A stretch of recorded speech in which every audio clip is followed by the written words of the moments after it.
గురుభ్యో నమ. బుధాదిత్య యోగం.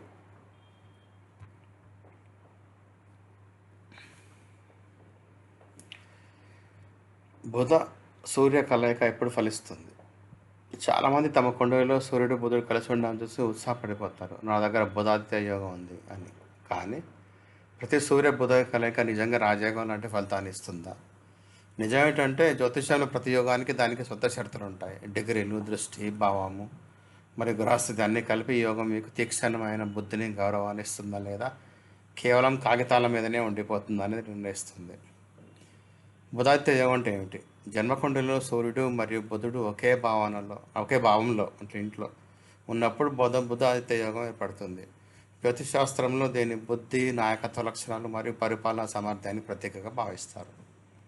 ఇలాంటి వ్యక్తులు తరచుగా స్పష్టంగా మాట్లాడేవారు, తార్కికంగా ఆలోచించేవారు మరియు ఆత్మవిశ్వాసంతో ఉంటారు. కానీ ఇక్కడ ఒక ముఖ్యమైన ప్రశ్న తలెత్తుతుంది: కేవలం ఒకే ఇంట్లో రెండు గ్రహాలు ఉండడం వల్ల మాత్రమే ఫలితం వస్తుందా అంటే జవాబు చాలదు.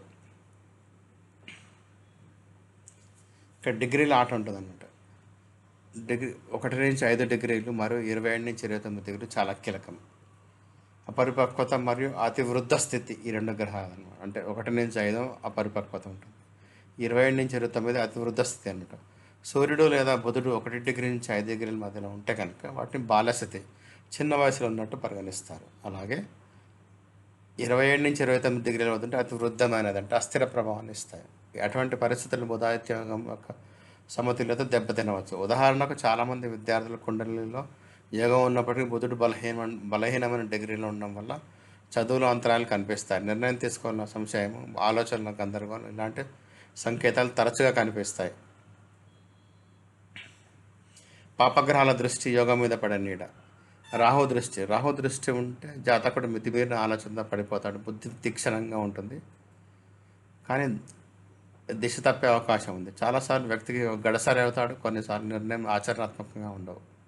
శని ఆలోచన వేగాన్ని తగ్గిస్తుంది, ఫలితాలు దక్కుతాయి కానీ ఆలస్యంగా దక్కుతాయి. ఇలాంటి వారు చాలా కష్టపడాల్సి ఉంటుంది. కేతు బుద్ధిని చురుకుగా మారుస్తాడు కానీ స్థిరత్వాన్ని తగ్గిస్తాడు. చదువు లేదా కెరీర్లో అకస్మాత్తుగా విరామం లేదా మార్పు కనిపించవచ్చు. బుధుడు అస్తమించడం అంటే దహన స్థితి, దాగి ఉన్న బలహీనత. బుధుడు సూర్యునికి చాలా దగ్గరగా అంటే 0 నుంచి 5 డిగ్రీలు ఉంటే కనుక మధ్యలో దగ్గర ఉంటే కనుక అతడు అస్తమించినట్లు అంటే దహన స్థితి పరిగణిస్తారు. ఈ పరిస్థితుల్లో బుధుడు భౌతిక శక్తి అణచివేయబడుతుంది. బయటకు యోగం కనిపించినప్పటికీ కానీ లోపల ఫలితాలు తక్కువగా ఉంటాయి. భావం పాత్ర ప్రతి ఇల్లు ఒకేలా ఉండదు.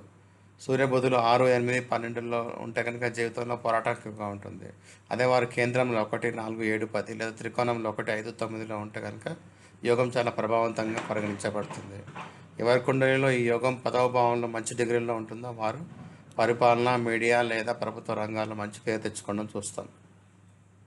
పూర్తి ఫలితం ఎప్పుడు వస్తుంది? సూర్యుడు 8 డిగ్రీ నుంచి 20 డిగ్రీల మధ్యన ఉండాలి. బుధుడు 8 డిగ్రీ నుంచి 22 డిగ్రీల మధ్యలో ఉండాలి. ఎటువంటి పాపగ్రహాల దృష్టి, రాహు, శని, కేతు దృష్టి ఉండకూడదు. బుధుడు అస్తమించి ఉండకూడదు, అంటే బుధుడు అస్తంగతమై ఉండకూడదు. కేంద్రం 1, 4, 7, 10 లేదా త్రికోణంలో 1, 5, 9లో ఉండాలి. ఇలాంటి పరిస్థితుల్లో వ్యక్తి తీక్షణమైన బుద్ధి, ఆత్మవిశ్వాసం మరియు సంభాషణ నైపుణ్యం వంటి స్పష్టంగా కనిపిస్తాయి.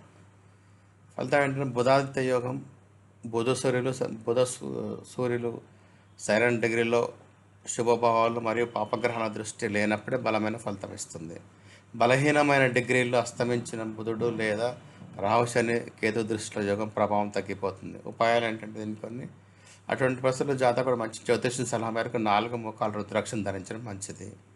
ఇంటి తూర్పు దిశలో చెక్కతో చేసిన ఒక అశోక స్తంభాన్ని ఏర్పాటు చేసుకోవాలి.